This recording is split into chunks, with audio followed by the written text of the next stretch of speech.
आई बाबा त्यांना स्मरण करून आणि महाराष्ट्राचे कुलदैवत श्री छत्रपती शिवाजी महाराज यांना वंदन करून मी 2 शब्द बोलणार आहे। खरं तर आम्हाला असं नेत्यांसारखं खूप छान बोलले ते सगळे, इतकं बोलता येत नाही आम्हाला। जेव्हा रायटर सीन देतो आणि डिरेक्टर ऍक्टिंग करायला सांगतो एवढंच जमतं, तरी सुद्धा मी प्रयत्न करेन।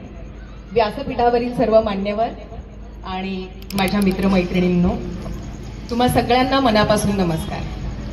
शरद भाऊंबद्दल खूप ऐकलं, सगळे इतके छान बोलले, त्यांच्याबद्दल जेवढं बोलेल तेवढं कमीच आहे। मी तर म्हणेन आता ते माझे इन्स्पिरेशन झालेले आहेत।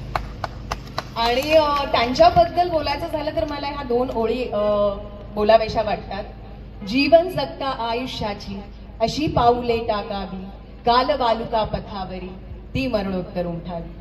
खरंच शरद भाऊ, तुम्ही खूप छान काम केलेलं आहे आणि कुठलंही काम करण्यामागे मेहनत ही असतेच।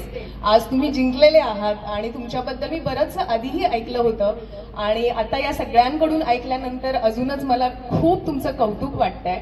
आणि त्याबरोबर तुम्ही जो स्थापित केलेला मशाल वृत्तपत्र आहे, त्याचा 31वा वर्धापन दिन आहे, तर या वृत्तपत्रामध्ये जे काम करतात सर्व सदस्य, त्यांच्या कामाचं कौतुक, अभिनंदन आणि त्यांना पुढील वाटचालीसाठी खूप साऱ्या शुभेच्छा। अजून जरा मी शरदजींबद्दल बोलायचं झालं तर म्हणेन, नव्यांची इथे ओळख होते, जुन्यांची इथे पारख होते।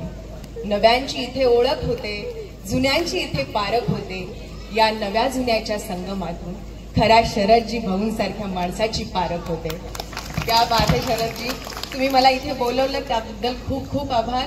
तुमचा जास्त वेळ घेणार नाही कारण माझी 1:30ची फ्लाईट आहे, मला लवकर जायचं आहे।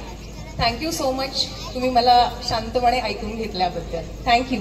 आणि तुम्ही माझ्याबद्दल खूप छान बोललात, धन्यवाद।